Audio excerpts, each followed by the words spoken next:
Bagaimana sebuah pertemanan yang bermula dari game online bisa berubah menjadi awal dari sebuah tragedi yang mengguncang Korea Selatan? Kim Tae-hyun lahir di Korea Selatan pada tahun 1996 dan saat ia berusia 19 tahun, ia memutuskan untuk berhenti berkuliah dan kemudian bekerja di sebuah PC Bank, yaitu tempat yang kurang lebih seperti warnet tapi bisa makan dan minum. Setelah bekerja selama sekitar 1 tahun, tepatnya pada tahun 2016, Kim Tae-hyun memutuskan untuk menjalani wajib militer. 2 tahun kemudian, ia kembali bekerja di PC Bank yang sama dan ia diterima karena riwayat kerja sebelumnya yang dikenal baik. Namun, tidak lama setelah itu, pemilik PC Bank mulai menyadari keanehan, yaitu di mana uang kasir sering berkurang. Setelah ia melakukan pengecekan terhadap CCTV, diketahui bahwa Kim lah yang mengambil uang tersebut. Belakangan juga didapati laporan bahwa Kim sering berkata kasar dan bahkan pernah melakukan tindakan tidak senonoh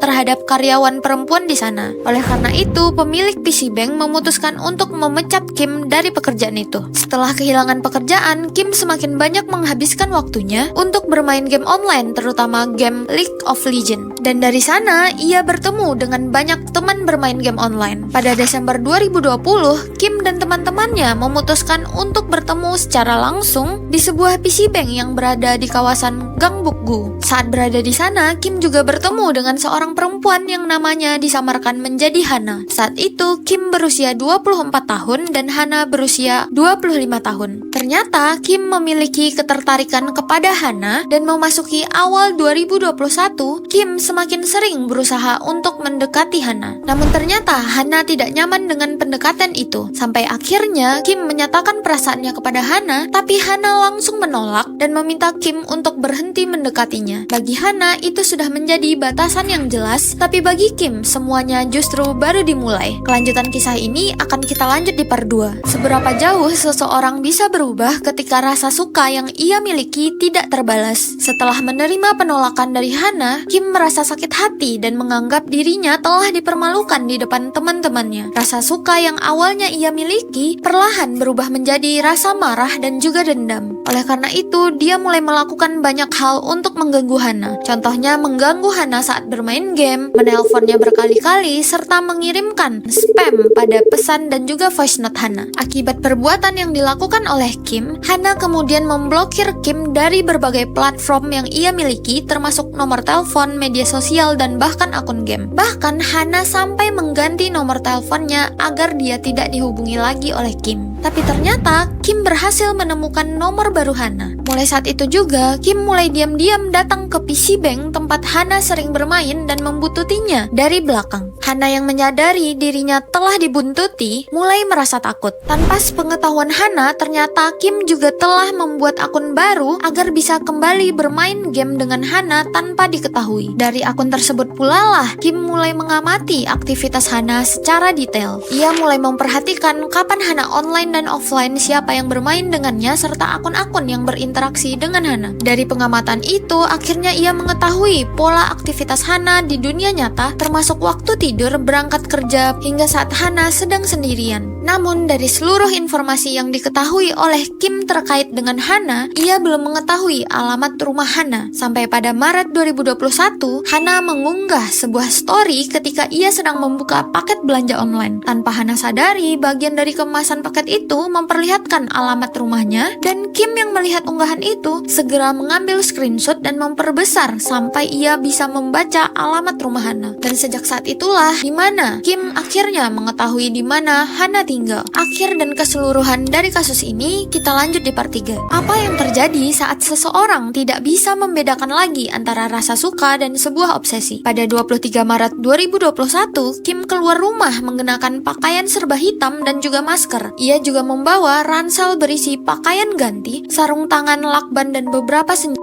Sekitar pukul 1 siang, CCTV merekam Kim datang ke PC Bank tempat Hana biasa bermain. Namun, sekitar beberapa menit kemudian, Kim terlihat keluar dari PC Bank tersebut. Sekitar pukul 5:30 sore, Kim kembali terlihat di area smoking room, dan setelah itu, Kim pergi dan sempat membeli senjata lain di supermarket. Tidak lama kemudian, ternyata Kim menuju ke apartemen Hana dan mengaku sebagai kurir agar ia bisa masuk ke dalam kawasan apartemen. Namun saat Kim sampai di depan kamar apartemen Hana, ternyata yang membuka pintu bukanlah Hana, melainkan adik dari Hana. Tetapi Kim tetap menyerang adik Hana hingga meninggal dunia. Tidak lama kemudian, ternyata ibu Hana juga datang ke apartemen itu serta turut menjadi korban dari Kim. Sekitar pukul 11 malam, Hana baru pulang dan ia menemukan ibu serta adiknya yang telah tewas. Belum sempat bersuara, ternyata Kim langsung menyerang Hana. Dan setelah seluruh rangkaian kejahatan yang ia lakukan, Kim tidak langsung pergi dari apartemen itu, di mana ia tetap berada di apartemen selama 3 hari. Bahkan ia makan, tidur, serta mandi di sana. Saat berada di sana, ternyata Kim juga sempat mencoba untuk melukai dirinya, tetapi ia tetap hidup. Akhirnya pada 26 Maret 2021, seorang teman Hana yang khawatir karena tidak bisa menghubungi Hana, akhirnya melaporkan hal itu kepada polisi. Dan saat polisi melakukan pemeriksaan ke apartemen Hana, polisi malah menemukan kondisi yang mengerikan di apartemen, di mana terdapat 3 jasad